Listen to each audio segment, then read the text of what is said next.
मेरे हिसाब से बच्चा कोई भी मैथ्स में फेल तो नहीं होगा। Hello students, welcome to Hardeep classes. Last session का रिजल्ट जब हमने देखा, इस बार रिजल्ट हमारा इतना डाउन गया मैथ्स का कि काफी कंपार्टमेंट्स आई। इन कंपार्टमेंट्स की वजह से बच्चे बहुत ही डीमोटिवेट हुए और उनको ये समझ ही नहीं आता कि मैथ्स में हम क्लियर कर भी पाएंगे कि नहीं।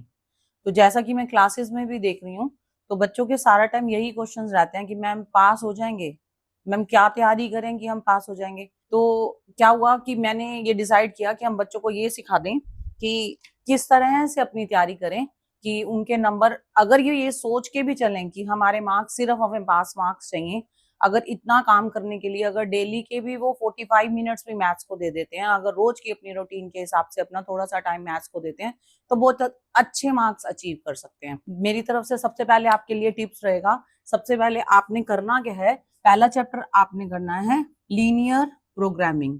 अब ये जो लीनियर प्रोग्रामिंग आपका फर्स्ट चैप्टर है, इसमें से आपके 5 मार्क का क्वेश्चन एक 3 मार्क्स और 2 मार्क्स, तो ये आपका एक क्वेश्चन बनता है या तो 5 मार्क्स का, या ये क्वेश्चन ब्रेक हो जाता है एक क्वेश्चन 2 मार्कर में या 2 1 मार्कर में। तो इस तरह से कोई भी क्वेश्चन हो जाए, तो ये 5 मार्क्स के क्वेश्चन करने आपके बहुत आसान है।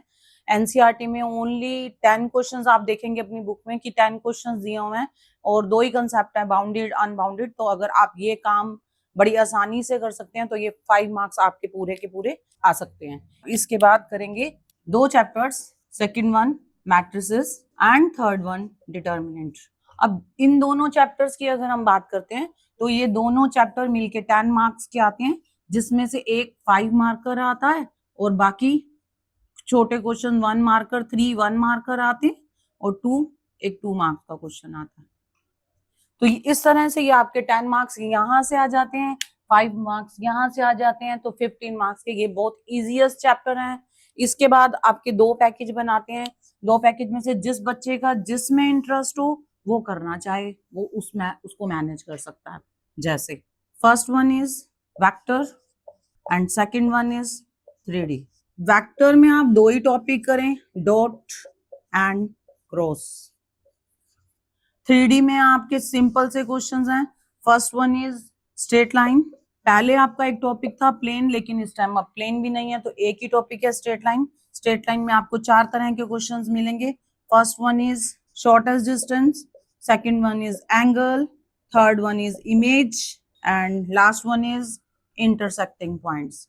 अब ये चैप्टर आपके 7 मार्क्स के आते हैं, दोनों चैप्टर 7 मार्क ये, 7 मार्क ये, 7 और 8। तो कंबाइंड यहाँ से आप 14 मार्क्स का पेपर अचीव कर सकते हैं। और जिस बच्चे को ये इंटरेस्ट ना हो वो आ जाओ। First one relation and function, second one inverse trigonometric function and third one only derivative. मैं यहाँ आपसे कॉन्टिन्यूटी की बात नहीं कर रही हूँ, आप कॉन्टिन्यूटी का टॉपिक छोड़ सकते हैं, आप सिर्फ डेरिवेटिव की बात करें। अब ये अगर मार्क्स इनके देखे जाएं तो relation and function direct 5 marks का आपका क्वेश्चन आ जाता है। इनवर्स ट्रिग्नोमेट्रिक फंक्शन 3 मार्क्स का क्वेश्चन आ जाता है। अगेन डेरिवेटिव 5 और 6 मार्क्स का क्वेश्चन आ जाता है। अब क्या करें आप, अगर मैं आप मार्क्स की टोटल देखो ये 5 मार्क्स, ये 10 मार्क्स, ये तो आपके कंफर्म हो गए। आपने करा 15 मार्क्स का इन दोनों चैप्टर्स में से। उसके बाद आपने आइदर दिस और दिस, अगर आप ये करते हैं तो भी 14 मार्क्स, अगर आप ये करते हैं 13 और 14 मार्क्स। चलिए हम 13 और ऐड कर लें, इसका मतलब 28 marks you are pass. There are 21 marker questions. 1 marker questions में से कुछ आप ठीक कर लेंगे, कुछ आप देखेंगे, ट्राई करेंगे, अगर आप मेरे साथ लगे रहेंगे, कोशिश करते रहेंगे, तो उसमें भी काफी आप ठीक कर पाएंगे। तो ये आपके 28 मार्क्स का तो पेपर आपका डायरेक्टली तैयार हो जाता है। जब आप इतने से पोर्शन में या इतने से पोर्शन में तैयारी करते हैं, मतलब कि आप ये 2-3 चैप्टर तो आपने करे, उसमें से आइदर ये 3 चैप्टर्स कर लो और ये 2 चैप्टर्स कर लो, तो आप अगर एक अपना ग्रुप प्रिपेयर कर देते हैं, अभी आपके पास 5 मंथ्स हैं प्रिपरेशन के लिए, क्योंकि एग्जाम्स होंगे फरवरी में और दिसंबर तक आपके पास 5 मंथ हैं। जनवरी और फरवरी आपका प्रैक्टिकल्स में चला जाएगा, लेकिन 5 मंथ्स अभी आप बिल्कुल रिलैक्स हैं। रिलैक्स माइंड से अगर आप काम करेंगे बहुत अच्छे से कर सकते हैं। तो अगर आपने ये 5 चैप्टर्स अपने अपने अच्छे से प्रिपेयर कर लिए, तो आपके यहीं से 28 मार्क्स तैयार हो जाते हैं।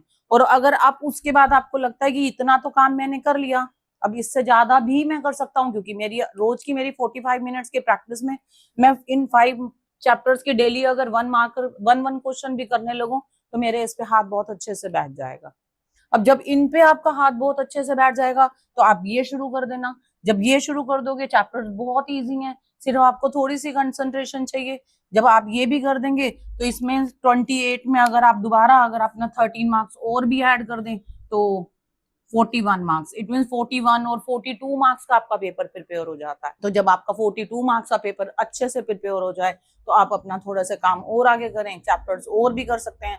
नहीं करना चाहते मत करें, जैसा आपको अच्छा लगे वैसा कर सकते हो। और बाकी इन टॉपिक्स को अगर मेरे साथ समझना चाहो तो आप मुझे कमेंट्स में जरूर बताओ कि आपको कौन सा चैप्टर समझना है, और हम उसको उसके बाद कंटिन्यू कर लेंगे। सीबीएसई का पेपर फिक्स होता है, उनको पता होता है कि ये पेपर पैटर्न क्वेश्चंस हैं, इन पेपर पैटर्न क्वेश्चंस को ऐसे ही करना है। उसी तरह से थोड़ी थोड़ी स्टेटमेंट चेंज होती चली जाती है। अब जैसे डिटर्मिनेंट है, इसमें से डिटर्मिनेंट में से आपका एक मैट्रिक्स मेथड 5 मार्क्स में आना ही आना है।